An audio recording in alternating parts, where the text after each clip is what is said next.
नमस्कार दोस्तों, स्वागत है आप सभी का आपके अपने YouTube चैनल आचार शिक्षा केंद्र में। शिक्षा से सफलता तक। आशा आप सभी बहुत अच्छे होंगे, स्वस्थ होंगे और मस्त होंगे।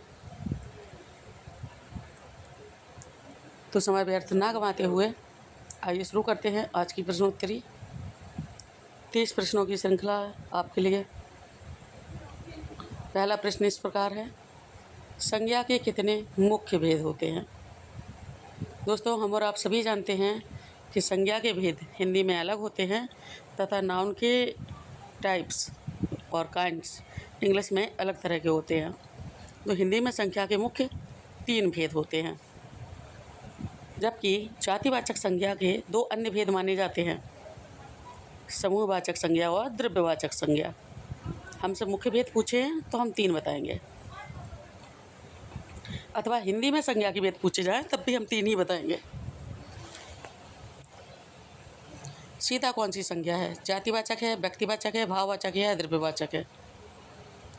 तो मैंने आपको बताया था, अगर संज्ञा की ट्रिक लगानी है कि संज्ञा जातिवाचक है, व्यक्तिवाचक है या भाववाचक है, गिन कर देख लीजिए। यदि व्यक्ति का नाम है और एक ही व्यक्ति का नाम है तो व्यक्तिवाचक होगा, किसी का विशेष नाम होगा तो व्यक्तिवाचक होगा। यदि एक ही प्रकार के कई हैं, जैसे कुत्ता, गाय, बंदर, कोई किताब, कॉपी, पेन वगैरह, तो वो सभी जातिवाचक में हो जाएंगे, सजीव अथवा निर्जीव कोई भी। और यदि ऐसे शब्द हैं जिनको आप देख नहीं सकते, नाप तोल नहीं कर सकते, तो भाववाचक हो जाएंगे। हमसे पूछा है सीता, तो हो जाएगा व्यक्तिवाचक। मिठास कौन सी संज्ञा है? व्यक्तिवाचक है, जातिवाचक है, भाववाचक है या समूहवाचक है?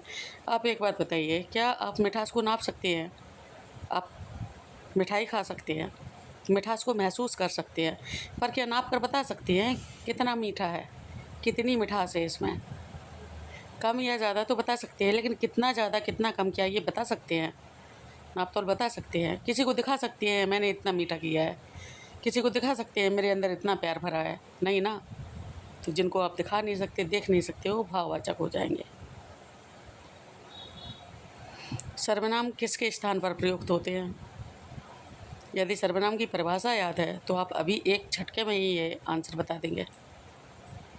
सर्वनाम की परिभाषा क्या है दोस्तों? के स्थान पर प्रयोग होने वाले शब्दों को सर्वनाम कहते हैं। किसके स्थान पर प्रयोग होने वाले शब्दों को सर्वनाम कहते हैं? क्या विशेषण के होगा, संज्ञा के है, क्रिया के है अथवा अव्यय के है? कमेंट में आंसर लिखिए जल्दी से। किसके स्थान पर प्रयोग होने वाले शब्दों को सर्वनाम कहते हैं?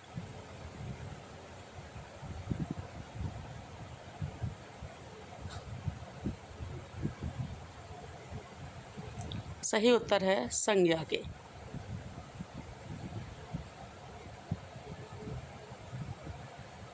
संज्ञा के स्थान पर प्रयोग होने वाले शब्दों को सर्वनाम कहते हैं। सुंदर फूल में सुंदर क्या है? देखिए, सुंदर संज्ञा है क्या? तो संज्ञा नहीं है, संज्ञा तो फूल है। सर्वनाम इसमें आया नहीं है, क्रिया भी नहीं आई है। विशेषण क्या है इसका? सुंदर शब्द है वो क्या है, और विशेषण शब्द कौन सा है इसमें सुंदर फूल में? तो उत्तर है सुंदर शब्द ही विशेषण है। सुंदर शब्द विशेषण है। वह दौड़ता है, मैं दौड़ता क्या है? दौड़ता है क्या है? तो संज्ञा हो नहीं सकता। सर्वनाम है वह, क्रिया है दौड़ता है, और विशेषण नहीं है। तो हमारा उत्तर यही है, क्रिया है दौड़ता है। दौड़ता है क्रिया है। जलधन आशय की संधि क्या होगी? देखिए, आधा नाम मिलकर बड़ा आ बनेगा तो क्या बन जाएगा? तो हमारा बन जाएगा जलाशय, पहला वाला ऑप्शन ए, जलाशय। राजपुत्र में कौन सा समास है? यदि हम राजपुत्र का समास देखेंगे, इसका सामासिक विग्रह करेंगे, तो सामासिक विग्रह करने पर जो उत्तर मिलेगा वो इस प्रकार होगा, राजपुत्र अर्थात राजा का पुत्र। और जहाँ दोस्तों का की के जैसे कोई भी कारक विभक्ति दिखने लगे, वहाँ पे हमारा समास होता है तत्पुरुष समास।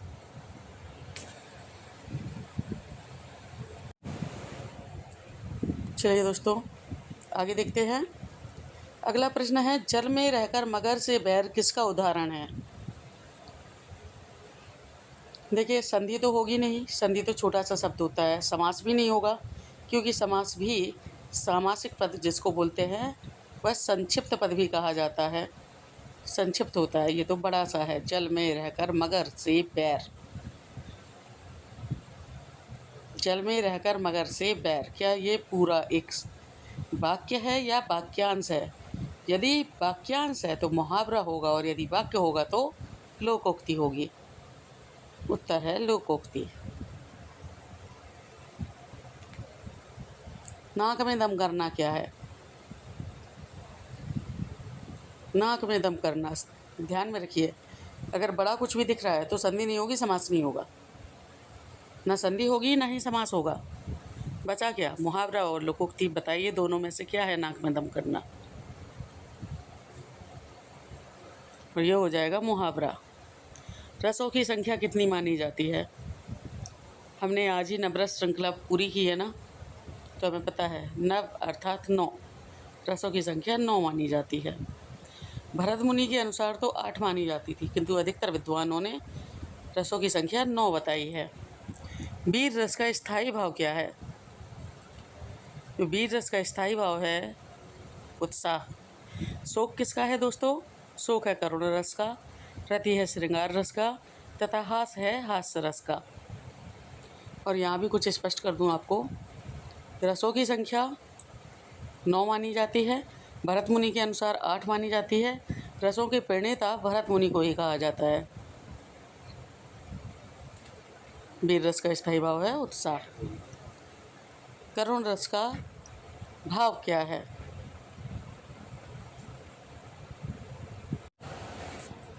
करुण रस का स्थायी भाव पूछा था आपसे, करुण रस का स्थायी भाव क्या है? तो देखिए, क्रोध तो हो जाएगा हमारा रौद्र रस का स्थायी भाव, भय हो जाएगा भयानक रस का, और करुण रस का हो जाएगा शोक, तथा वीर रस का होता है उत्साह, शोक। श्रृंगार रस का स्थायी भाव पूछा है दोस्तों, तो श्रृंगार रस का स्थायी भाव रति होता है, हास्य रस का होता है, भय भयानक रस का होता है, तथा रौद्र रस का स्थायी भाव क्रोध होता है। उपमा क्या है? उपमा क्या है? रस है, अलंकार है, छंद है अथवा संधि है।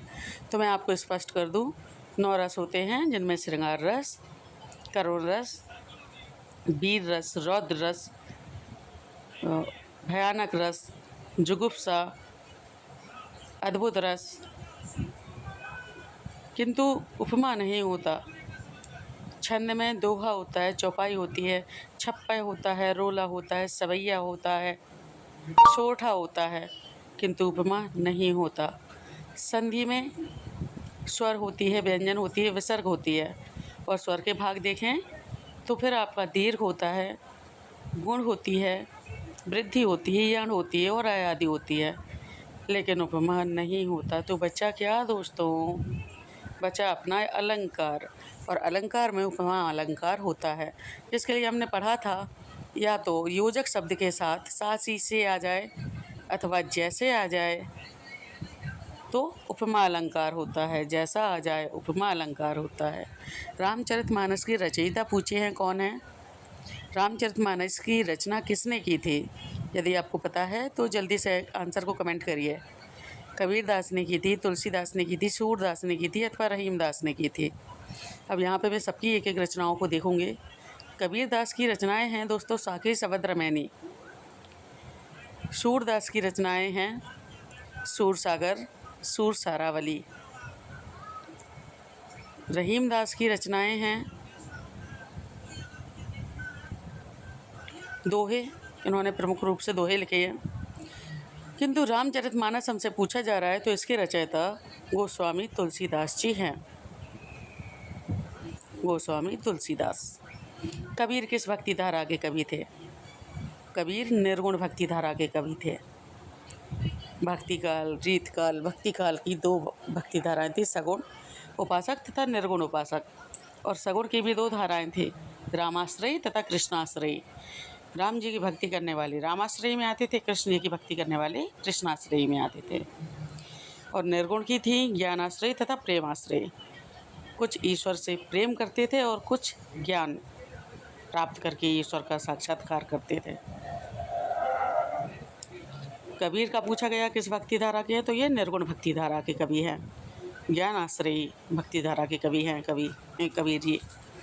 सूरदास पूछा है किस भक्ति धारा के कवि हैं, तो सूरदास सगुण भक्ति धारा के। और ये सगुण में भी पूछा जाए कि रामाश्रयी भक्ति धारा के या कृष्णाश्रयी के, तो हम कहेंगे कृष्णाश्रयी के कवि हैं सूरदास जी। सूरदास जी ने कृष्ण जी के सौंदर्य का, उनके बाल रूप का, उनकी लीलाओं का वर्णन अधिक किया है। कृष्ण जी के भक्त थे आप, और कृष्णाश्रयी शाखा के अंतर्गत आते हैं सगुण भक्ति धारा में।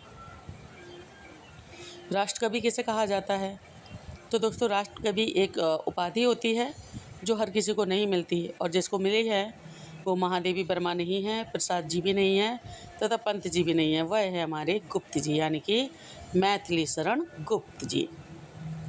कामायनी की रचयिता पूछे हैं दोस्तों, क्या प्रेमचंद कामायनी की रचयिता हैं, जयशंकर प्रसाद हैं, निराला हैं अथवा दिनकर हैं? आंसर कमेंट में बताइए, कामायनी की रचयिता कौन है? और सही उत्तर है जयशंकर प्रसाद जी। इन्होंने केवल कामायनी ही नहीं, कामायनी के अतिरिक्त इरावती, आंसू, झरना जैसे कई काव्य लिखे हैं। गोदान के लेखक पूछे हैं आपसे, तो गोदान उपन्यास है, और प्रमुख उपन्यासकारों में जाना जाता है मुंशी प्रेमचंद जी को। इनका वास्तविक नाम धनपत राय था। इन्होंने उर्दू में नवाब राय के नाम से भी लिखा है, किंतु वास्तविक नाम जो था धनपत राय था। और गोदान, गबन, करबला, मंगलसूत्र आपके प्रमुख उपन्यास रहे हैं।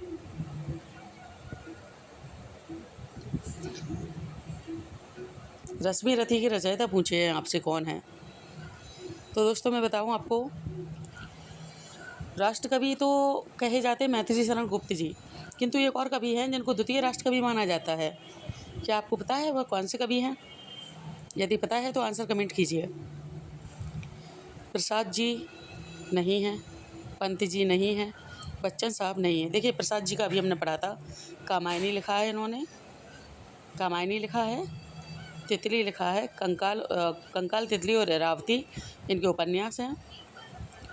कामायनी महाकाव्य है, आंसू, लहर, झरना काव्य हैं इनके। पंत यानी कि सुमित्रा नंदन पंत, जिनको प्रकृति का सुकुमार कवि कहा जाता है, इन्होंने प्रकृति से संबंधित कई सारी कविताएं लिखी हैं पंत साहब ने। बच्चन यानी हरवंश राय बच्चन, हरवंश राय बच्चन को हालाबाद का जनक कहा जाता है। आपने मधुशाला, मधुबाला, मधुकलश जैसी अनेक रचनाएं दी हैं। किंतु हम बात कर रहे हैं रश्मि रथी की, तो रश्मि रथी की रचयिता वही हैं जिनको भारत का द्वितीय राष्ट्रकवि कहा जाता है। क्या आपको पता है भारत का द्वितीय राष्ट्रपति किसको कहा जाता है? तो दोस्तों वो है हमारे दिनकर जी, जिनका पूरा नाम है रामधारी सिंह दिनकर।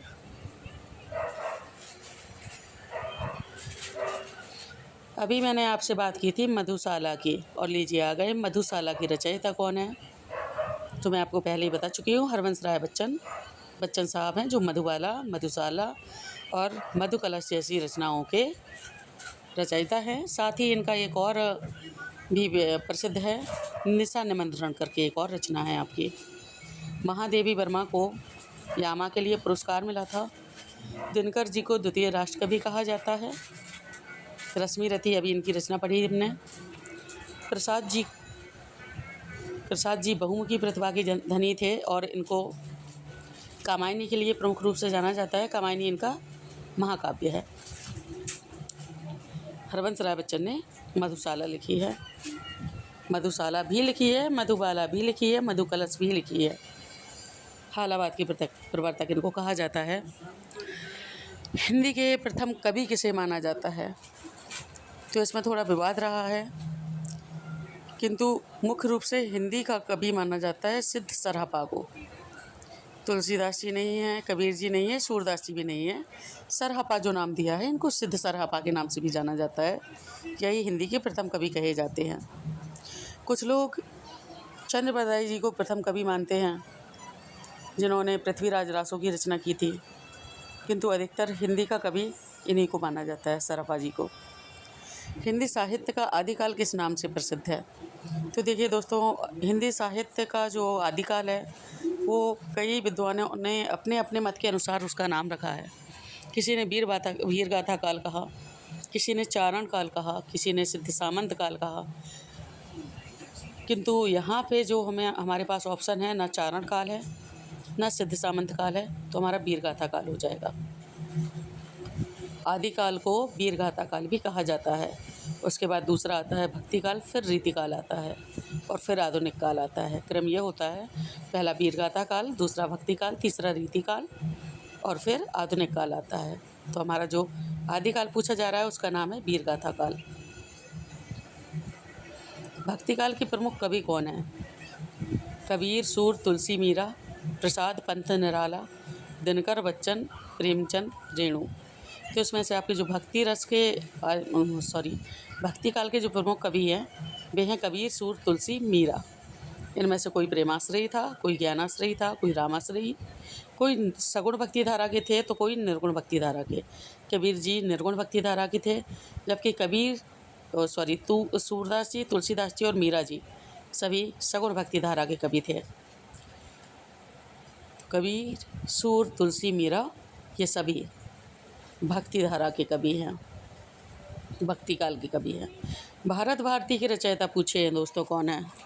तो मैं आपको बता दूं, भारत भारती के रचयिता वह हैं जो हमारे भारत के राष्ट्र कवि के रूप में सम्मानित किए जा चुके हैं, जिनको हम भारत का राष्ट्र कवि कहकर बुलाते हैं। बताइए जल्दी से, भारत भारती के रचयिता कौन है वो? क्या मैथिली शरण गुप्त जी हैं, अथवा प्रेमचंद जी हैं, अथवा रामधारी सिंह दिनकर जी हैं, या फिर जयशंकर प्रसाद जी हैं? तो देखिए, प्रेमचंद जी को कहा जाता है कलम का सिपाही, दिनकर जी को कहा जाता है द्वितीय राष्ट्र कवि और प्रसाद जी को छायावाद का जनक कहा जाता है। हमसे पूछा है भारत भारती के रचयिता, तो ये हो जाएंगे हमारी मैथिली शरण गुप्त, जिन्हें भारत का राष्ट्रपति कवि भी कहा जाता है। साकेत के रचयिता, तो साकेत के रचयिता वही हैं जिन्होंने भारत भारती की रचना की है, जिन्हें राष्ट्र कवि कहा जाता है, वही हमारे साकेत के रचयिता हैं। और सही उत्तर है मैथिली शरण गुप्त जी। देखिए, महादेवी वर्मा किस युग की प्रमुख कवयित्री थी? तो महादेवी वर्मा भक्ति काल की नहीं है, रीति काल की भी नहीं है। भक्ति काल में तो मीरा जी थी, मीराबाई जी। छायावाद और प्रगतिवाद, एक और क्वेश्चन यहाँ पे बनता है कि महादेवी वर्मा आधुनिक युग की मीरा किसे कहा जाता है? आधुनिक युग की मीरा किसे कहा जाता है? और इसका आंसर है महादेवी वर्मा को आधुनिक युग की मीरा कहा जाता है। महादेवी वर्मा जी संबंधित हैं छायावाद से। अंतिम प्रश्न लीजिए, अभी मैंने इसी का आंसर आपको बताया था। हिंदी साहित्य में कलम का सिपाही किसे कहा जाता है? बताइए जल्दी से कमेंट कीजिए। प्रेमचंद जी को, निराला जी का पूरा नाम भी बताइएगा, क्या नाम है इनका? दिनकर जी को अथवा पंत जी को, सभी के पूरे नाम बताइए।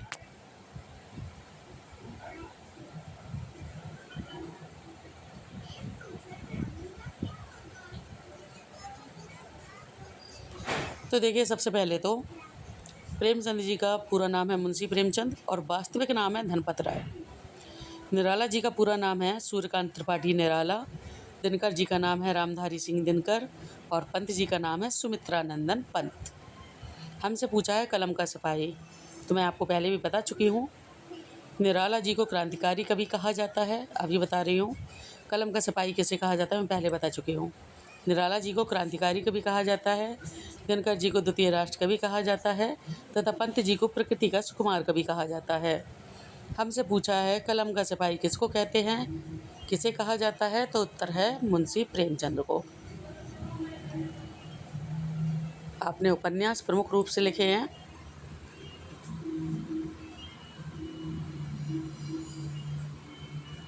और ये रहा आपका बोनस प्रश्न, जिसका उत्तर आपको देना पड़ेगा कमेंट में।